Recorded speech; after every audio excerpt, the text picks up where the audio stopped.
Vamos a tener abierto entonces nuestras Biblias en Romanos, esta epístola del apóstol Pablo que venimos siguiendo una serie, el capítulo 8, y hoy vamos a ver, como ya se ha leído, del versículo 18 al 25, y el título de hoy es La esperanza de la gloria futura.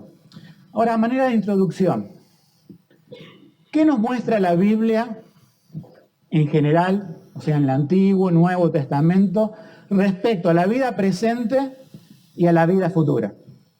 O sea, podemos dividir nuestra vida en la vida presente y el creyente puede dividirlo en la vida después de la muerte, o sea, la vida futura.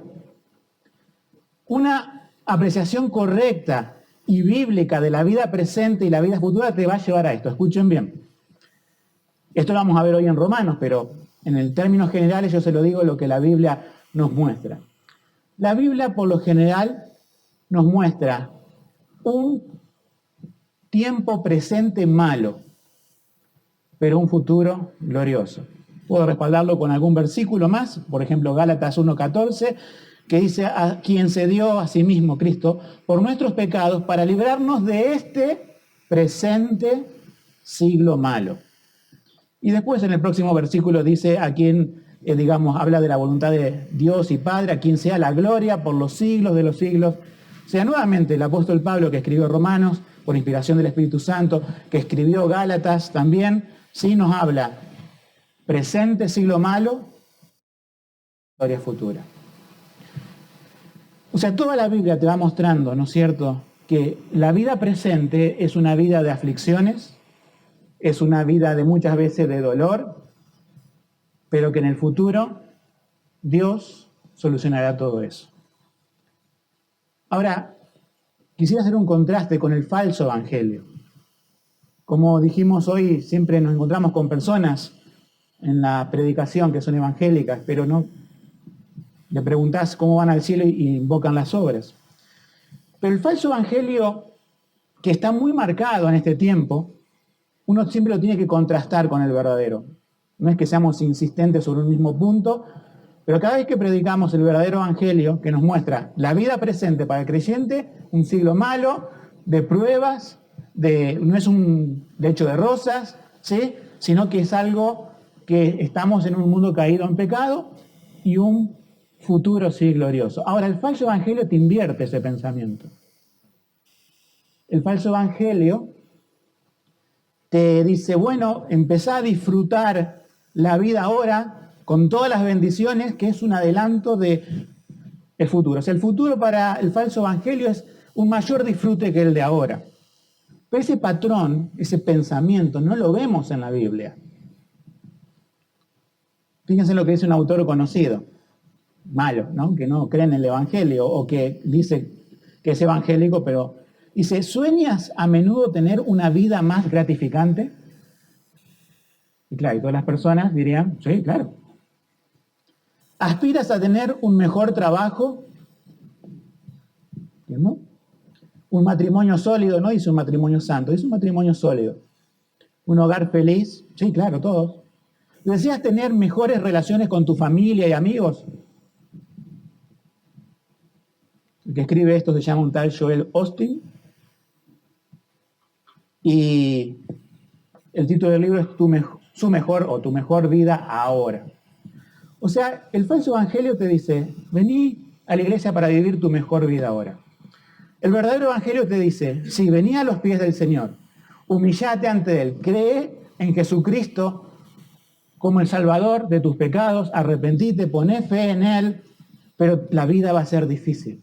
La vida va a ser de pruebas, porque Jesús dijo: el que me quiera seguir no va a tener éxito, sino va a tomar su cruz y va a seguir mis pisadas. Y la cruz es la maldición, es la muerte que sufrió Jesús, pero nosotros al seguir a Jesús estamos dejando el mundo, sus placeres, sus pecados, y el mundo nos va a aborrecer y vamos a sufrir las cosas que también sufre el mundo, en el sentido de que cuando hay un terremoto, ¿sí?, la casa del cristiano no se mueve como todas las otras. Cuando vino el coronavirus, por más que algunos salieron a payasear y a decir lo cancelamos, se mueren los cristianos también de coronavirus. La plaga también te llega a vos. Entonces, por los últimos sucesos mundiales, porque hablé de un terremoto, ustedes saben que no fue acá, sino que fue en otra parte del mundo, y del coronavirus que sí fue en todo el mundo, pone en evidencia que estamos en un mundo afectado por el pecado, en un mundo caído.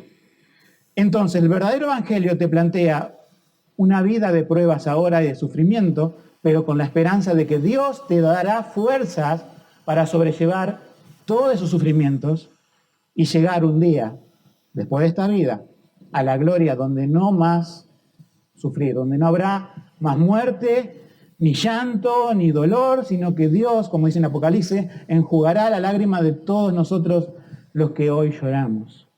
Por lo tanto, presentarle a las personas diciendo hoy te va a ir bien, es negarle la entrada a esa gloria futura. O sea, básicamente, hoy se está plagando con esta enseñanza de que presentas a las personas tu mejor momento ahora para que vivan su peor momento por la eternidad en el infierno. Porque cuando no predicas el evangelio y predicas un falso evangelio, estás condenando a la persona diciendo, qué lindo, vivimos bien ahora. La vida es una vida de éxito. Cuando es una vida que tiene que ser de cruz, decir, Señor, estoy aquí, ayúdame a vivir, dame la fe para andar con esos ojos de la fe y no por mi vista que tiende a equivocarse. Entonces, en el mensaje de hoy, vamos a ver estos dos contrastes que están en los versículos que hemos visto, que primero vamos a ver las aflicciones de un mundo caído y segundo, la gloria futura con el Señor. Y esa diferencia, ¿no es cierto?, el presente siglo malo, el mundo caído y la gloria futura excelsa con el Señor, está también en esta porción de Romanos. Y vamos a ir versículo a versículo para los dos temas, ¿no es cierto?, que se divide el mensaje de hoy. Vamos a comenzar entonces por las aflicciones de un mundo caído. Fíjense en el versículo 19, dice, porque el continuo anhelo de la creación espera la manifestación de los hijos de Dios. Como que el mundo, o sea, Pablo está personificando la creación en el mundo en general, así como que se refiere a una persona. O sea, todo este mundo espera la manifestación de los hijos de Dios. ¿Qué quiere decir esto? Quiere decir que el Señor en su segunda venida vendrá y resucitará a los que murieron en Cristo y los que están serán transformados. Y eso es la manifestación de los hijos de Dios. O sea, cuando se manifiesten ¿en qué? En gloria. O sea que el mundo presente es como que espera eso, pero no la gente, sino que Pablo está hablando como creación.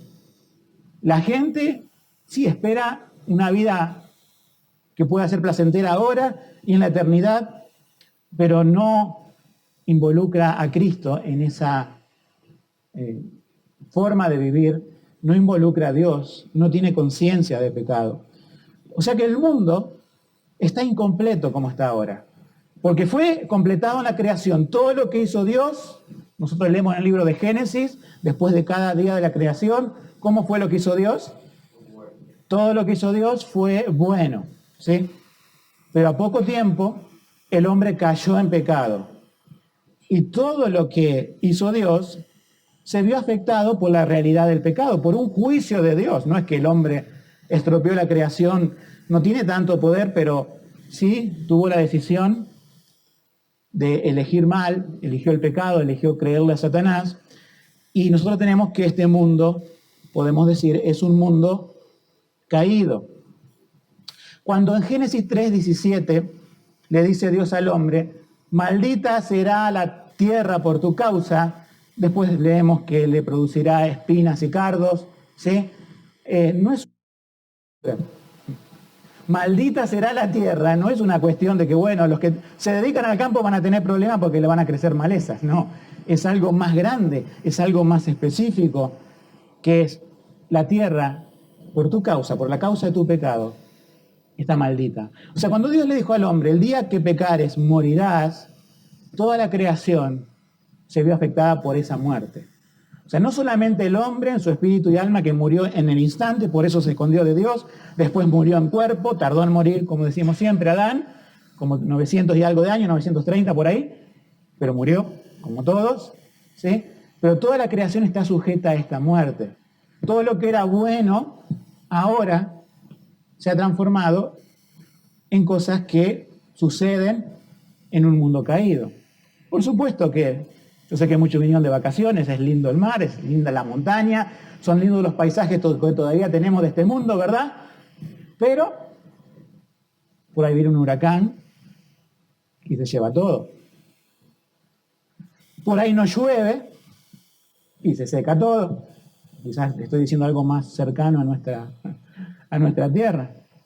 Por ahí tiemblan las cosas y se parten y se caen los edificios.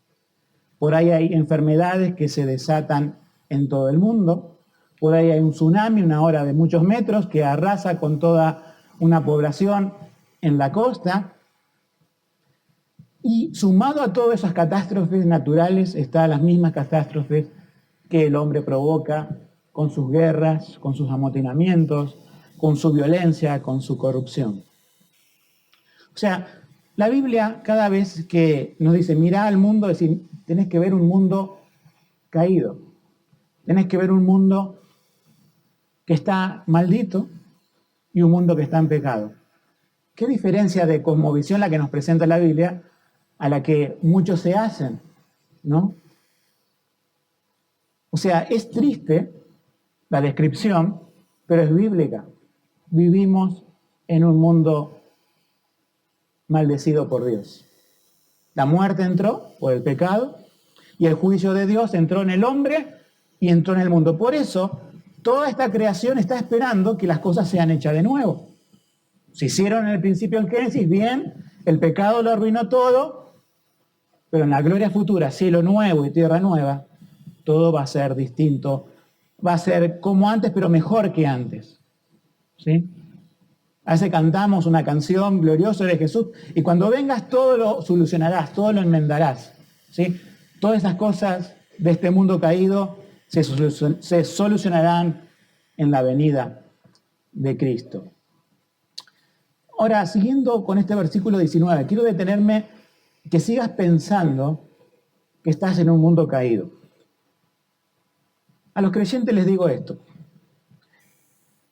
No quiero condicionarlos con lo que voy a decir para las oraciones de los días miércoles, ni para los pedidos de oración.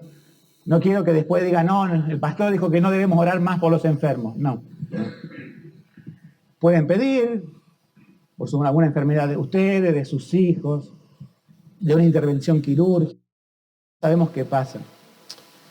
Pero también quiero llevarlo a pensar un poco más profundo acerca de que estás en un mundo caído. Por lo general, las personas del mundo, cuando pasa algo malo, siempre dicen, ¿por qué a mí? Y cuando son varios, dice, bueno, ¿por qué a nosotros? Y el creyente, en algún momento de su vida, todos, que creo, en algún momento pensamos, Señor, ¿por qué a mí? ¿No puedo estar exento de este dolor? ¿No puedo estar exento de esta pérdida o de esta prueba? Y es cuando la Biblia te dice, recordá, estamos en un mundo caído.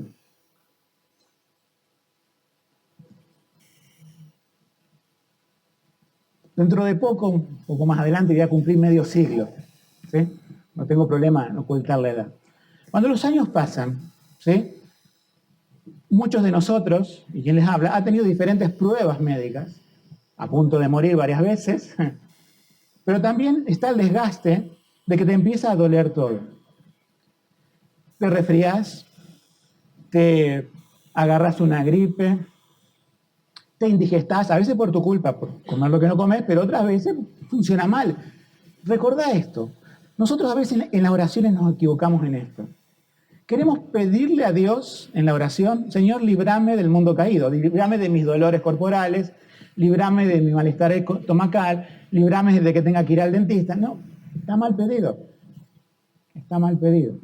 Creo que podemos orar por las enfermedades cuando son casos puntuales, pero orar por por este mundo caído que estamos. Decía, Señor, estoy cansado físicamente. Sí, Señor Jesús también se cansó. O sea, parte de este mundo caído es la fatiga, son las enfermedades, son los achaques, son los dolores. Y uno dice, ¿puede orar uno por eso? Sí, pero con entendimiento. Porque si no estamos cayendo en el mismo error que los otros. Nada más que de una forma más elegante.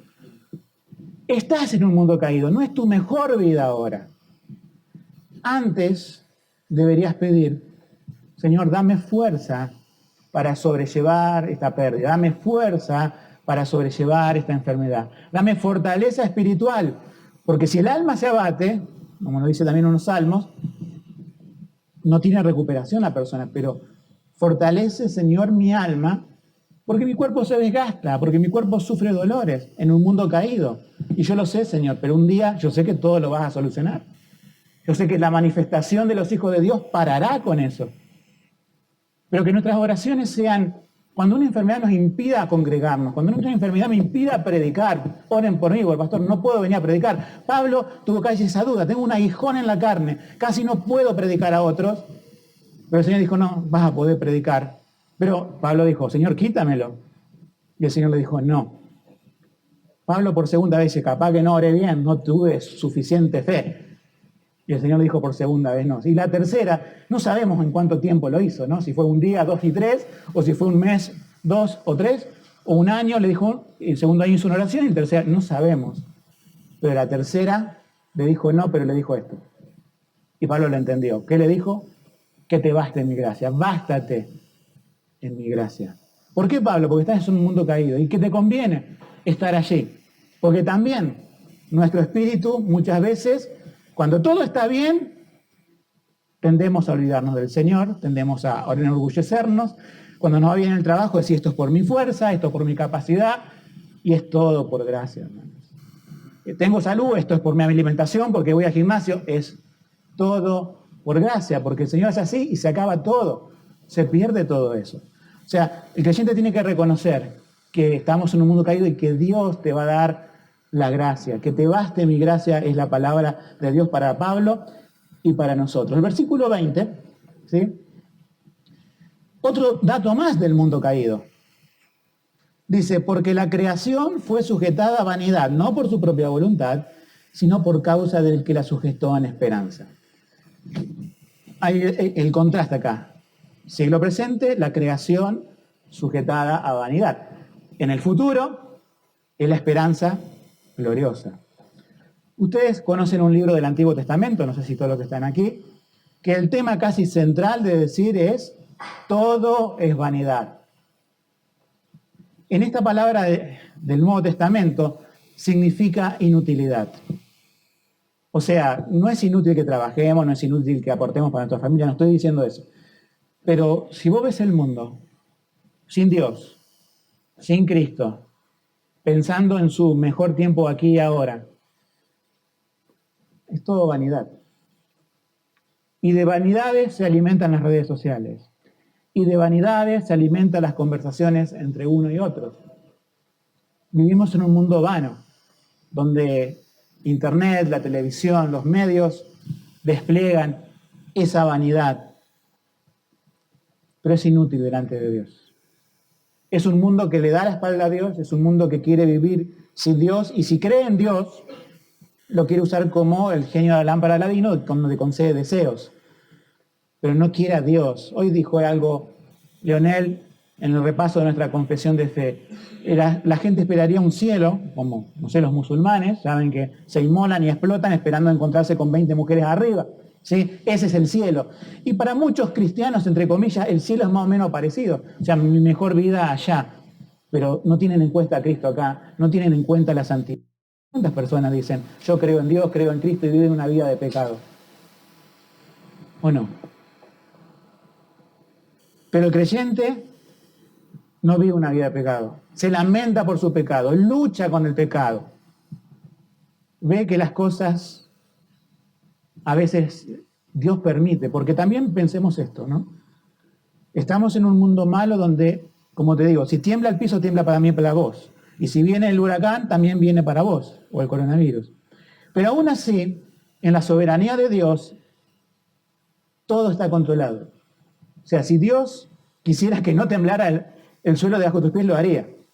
Pero Dios va, de acuerdo a su voluntad, cuidando a sus hijos. Lo que uno tiene que saber es que cuando uno pide para que Dios le solucione algo, por así decirlo, siempre está el Padre Nuestro que dice, Señor, hágase tu voluntad. Uno no le ordena a Dios, uno no lo pone en deuda a Dios con una oración. Voy a ayunar, voy a hacer un montón de cosas para ponerlo en deuda a Dios y ahora Dios me tiene que responder. Ese no es el Dios que creemos. El Dios soberano, Rey del universo, Cristo sentado a la diestra de Dios, reina,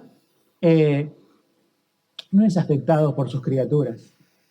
Pero sí una oración humilde, hágase tu voluntad. Señor, ayúdame en esto y dame sobre todo la fortaleza en esto. Son buenas oraciones. Aquellas oraciones que pedimos el fortalecimiento espiritual por encima del alivio físico. La creación está sujeta a vanidad y versículo 21, fíjense, avanzando en este panorama sombrío. Ahora vamos a tomar la parte que es más linda, pero en el panorama sombrío de lo que es este mundo dice, pues también la misma creación será libertada de la servidumbre de corrupción. O sea, aparte de estar afectada, maldita la creación, y acá se refiere a las personas, más que nada, están esclavas en servidumbre de sus propios pecados, de corrupción. La palabra corrupción a veces lo relacionamos, sí, los políticos son corruptos, o un juez que es corrupto, o un policía que es corrupto. ¿Y por qué hay tanta corrupción? Porque también nosotros muchas veces somos corruptos en el pecado.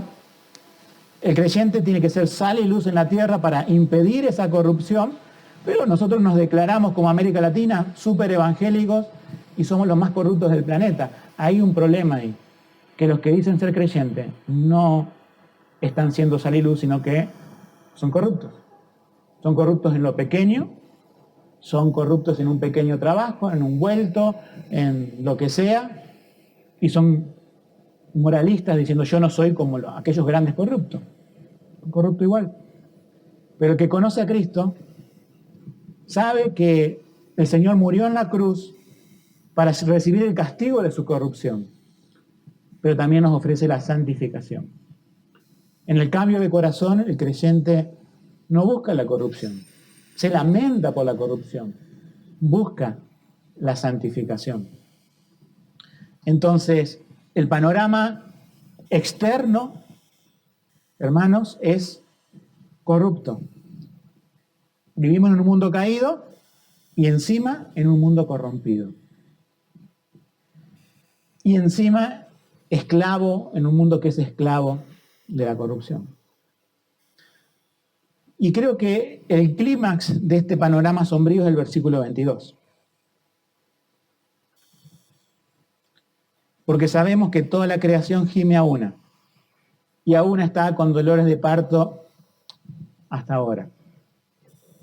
En el tiempo del apóstol Pablo, en los tiempos bíblicos, no existía la periturbación. Es muy usada por los médicos. Hoy muchas mujeres han tenido hijos sin sufrir, pero la regla general era sufrir. Aquellos padres que han acompañado a sus esposas en el parto saben lo que son los gemidos de parto, ¿verdad? Los médicos también y sobre todo la mujer. O sea, este es el panorama que nos presenta el apóstol Pablo del mundo. Fíjense, del mundo para vivir tu mejor vida de ahora es una mujer dando a luz con dolores de parto. Eso es lo que nos muestra la Biblia. Si te quedaba alguna duda de que lo que estaba predicando no era cierto, el mundo te pone, Dios te pone el panorama del mundo diciendo, la creación es como alguien que está dando a luz y grita de sufrimiento. Muchos quieren salvar el planeta, muchos quieren evitar el cambio climático, que algunas cosas podrían estar bien, pero quieren salvar un planeta sin Cristo. El Salvador ya vino hace 2000 años. Y la iglesia es el único que tiene el mensaje de llevar, la iglesia en general de Cristo en toda la tierra, las diferentes iglesias locales en todo el mundo, de llevar este mensaje de esperanza en un mundo que gime con dolores de parto. Ahora, ¿es solamente el mundo, podemos decir, el que gime? Versículo 23. Y no solo ella, sino que también nosotros mismos, que tenemos las primicias del Espíritu, nosotros también gemimos dentro nuestro. No es que cuando venís a la vida cristiana tenés afuera un mundo de caos y sufrimiento. Sí, yo entiendo de que, por ejemplo, en una familia donde todo era insulto, donde uno tomaba, el otro se drogaba, se peleaban, se tiraban con cosas, y viene Cristo y pone orden en esa familia, está la esperanza futura como primera esperanza, pero también hay una vida presente que cambia. Yo entiendo que en esas circunstancias sí podemos decir que para el creyente ya no es los dolores de parto que antes vivía en el pecado, ¿verdad? Eso lo reconocemos, eso lo muestra la Biblia y eso está bien. Pero ¿por qué gime el creyente? Se supone, si Cristo te transformó, vivís una vida nueva, si Cristo te transformó tu hogar, todas las cosas son nuevas, pero aún estás en este mundo y tu espíritu va a gemir por varias cosas, no solamente por enfermedades y cosas que te pasen, sino porque ante la santidad de Dios querés decir, quiero escapar de este mundo. Quiero escapar hasta de mí mismo, que todavía está la raíz del pecado. ¿Cuándo, Señor, harás la redención? ¿Cuándo vendrás? Y me librarás de este cuerpo de muerte. Pablo, recuerdan, hace unos capítulos atrás, en la exposición, ¿quién me librará del cuerpo de esta muerte? Dice. Es distinta la traducción.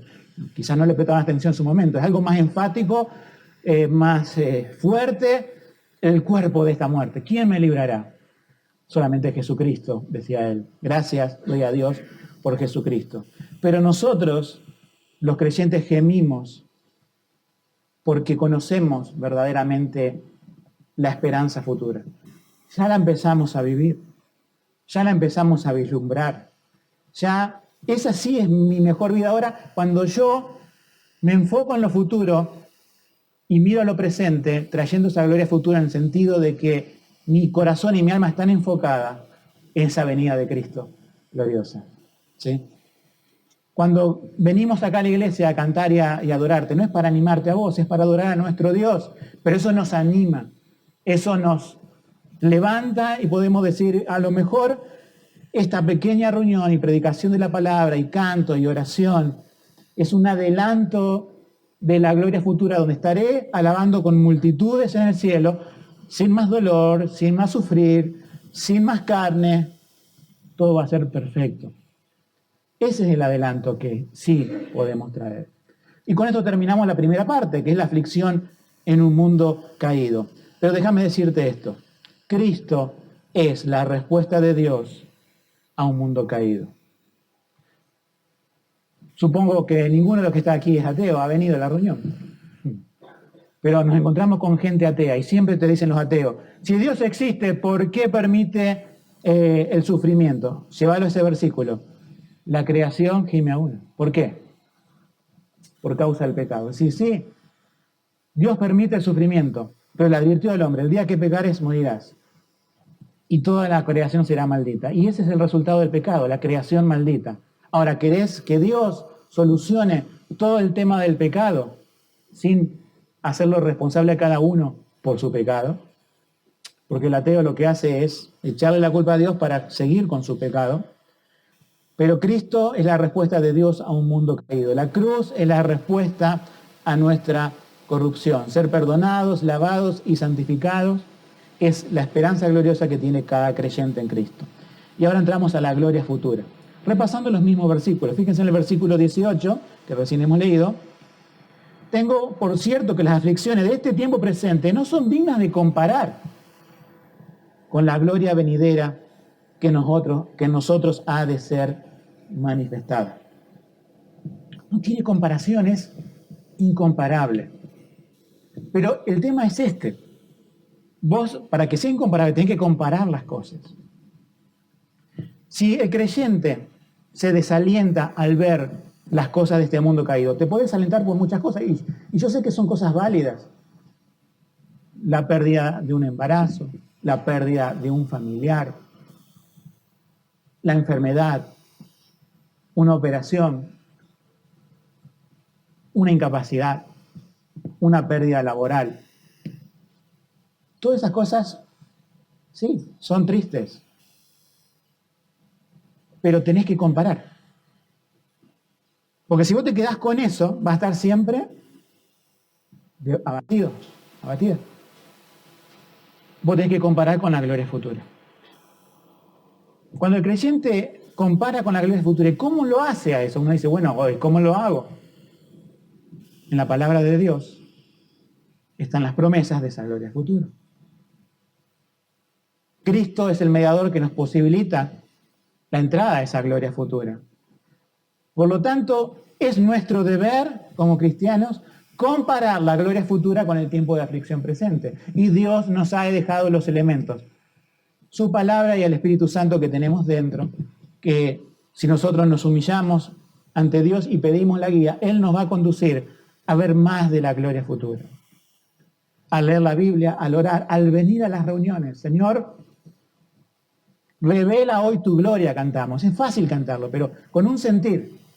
Señor, quiero ver tu gloria para que esa comparación de la gloria futura me ayude a sobrellevar las aflicciones del tiempo presente. Entonces, eso es lo que la Biblia nos dice acá en este versículo. Compara. Es incomparable como definición, pero la definición de diccionario no me ayuda. La definición teológica no me ayuda. Lo que me ayuda es vivir eso. Que mi alma la pueda dimensionar a esa gloria futura. Siguiendo con este tema, la gloria futura, el versículo 19 es la esperanza de la resurrección. Es la manifestación de los hijos de Dios. Todavía no somos lo que hemos de ser, nos dice la palabra en otro pasaje. Vemos ahora esa gloria futura como un espejo, recuerden el espejo de aquel tiempo borroso, un metal pulido, no tan clarito como los que tenemos ahora, pero un día lo veremos tal cual es. Y un día nosotros seremos transformados. Porque es necesario que esto, como dice en Corintios, que también es otra carta que quizás algún día estudiaremos, que esto mortal se vista de inmortalidad. Que esto corruptible se vista de incorrupción. Y cuando esto mortal y corruptible pase a la inmortalidad y a la incorrupción, entonces ahí es la manifestación de los hijos de Dios. Sobre todo esto nos ayuda mucho en nuestras, como los aguijones de la carne del apóstol Pablo. Un día no sufriremos más dolor. Todos esos analgésicos que tenemos guardados por ahí no van a tener más razón de ser. Todas las inyecciones tampoco. Pero siempre pensamos en ese dolor superior de los creyentes, de estar en un mundo caído. Nos duele el cuerpo, pero más nos duele el alma de estar en una tierra donde todavía el pecado reina, pero Cristo reinará. Y Cristo traerá su nueva tierra y cielo donde reine la justicia. Siguiendo con esa gloria futura, esto es algo en el versículo 21, para entenderlo bien. Dice que también la misma creación será libertada de la servidumbre de la corrupción a la libertad gloriosa de los hijos de Dios. O sea, en el futuro vamos a tener una libertad gloriosa. Pero la pregunta es, ¿hoy tenemos libertad? Amén. Tenemos libertad por Cristo, ¿sí? Pero aún, a pesar de que Cristo nos liberó de nuestros pecados, que no estamos bajo la condenación de Dios, todavía estamos atados ¿a qué? A este cuerpo de corrupción. Entonces, cuando seamos sobrevestidos, seamos resucitados, esa gloria futura es la total y es la completa, ¿sí? Podemos decir, por ahora es parcial, pero en aquel momento será total. El versículo 23 es un versículo clave para ver qué es lo que realmente nos ayuda a sobrellevar este siglo malo y nos hace ver la gloria futura. Dice, versículo 23, que también nosotros mismos que tenemos las primicias del Espíritu. Después ya vimos la parte de gemimos, pero quisiera ver esta parte que dice, esperando la adopción, la redención de nuestro cuerpo. El domingo pasado hablamos de ser adoptados, y acá sigue con el mismo tema, ¿sí? Lo llama la redención del cuerpo, o sea, la transformación en la venida de Cristo de nuestro cuerpo, lo llama adopción del cuerpo, no del alma, ¿sí? O sea, somos adoptados en nuestro espíritu, en nuestra alma. Pero un día esperaremos la adopción del cuerpo. Ahora, ¿qué tenemos en nosotros, según la Biblia? Las primicias del Espíritu Santo. La palabra primicia, en aquel tiempo, en el uso bíblico, Pablo le está hablando a personas que saben su contexto, que está hablando de aquellos primeros frutos donde se traía como ofrenda a Dios para después traer un sacrificio y una ofrenda mayor, ¿sí? Pentecostés era la fiesta de las cosechas. Nosotros vemos que en el Antiguo Testamento había esto de las primicias, o sea, los primeros frutos. Básicamente es esto, es como un adelanto de todo lo que vendrá después, ¿sí? Y el Espíritu Santo, nada menos que la tercera persona de la Trinidad, mora en el corazón del creyente. O sea, no podríamos, hermanos, ser fortalecidos ni luchar en este mundo caído si no tuviéramos esta primicia, estos primeros frutos, este adelanto celestial de la gloria futura. Pero que no es poco, la Biblia nos dice, sed llenos del Espíritu Santo, para que ese adelanto sea mayor. El Espíritu Santo, hermano, es el que te va a ayudar a comparar la gloria venidera, que es incomparable con este presente siglo humano. Es el que va a levantar tu cabeza que está mirando al suelo, desalentado. El Espíritu Santo es el que por medio de la palabra te va a hacer levantar la cabeza y mirar esa gloria futura. El Espíritu Santo es el que te va a ayudar en las pruebas, cuando parece que es tu fin del mundo personal, a mirar la gloria futura que ganó Cristo en la cruz para vos. Y así en cada una de las pruebas, en cada una de las cosas, tenemos la primicia del Espíritu que está en nosotros para levantarnos y para erguirnos y mirar y contemplar esa gloria futura. En el versículo 24, yo lo puedo resumir con una pregunta. ¿Qué esperas hoy del Señor? ¿Qué esperas hoy del Señor? Antes de leerlo. Que venga, que vuelva. O cuánto ansiamos ver que vuelva, dice la canción que hemos cantado hace poco, que aprendimos. Amén. Pero, ¿cuántas cosas a veces pasan por nuestra cabeza? Yo quiero ahora tal cosa. La Biblia nos dice, porque en esperanza somos salvos. Mas la esperanza que se ve no es esperanza. Porque lo que alguno ve, ¿a qué esperarlo? Nuevamente la Biblia te dice, andamos por fe. La fe es la certeza de lo que se espera, no lo que ves. ¿Sí? Si Dios no me bendice ahora, yo no lo sigo. Verdete en el infierno. Esa es la oración o pseudo oración del incrédulo, que quiere un Dios a su conveniencia. Pero lo sigo a Dios por la fe. La fe es un regalo de Él. La fe es un don de Dios que a un pecador desesperanzado y enemigo de Dios lo reconcilia a través de Cristo y le da la fe para creer, pero le da la fe para seguirlo.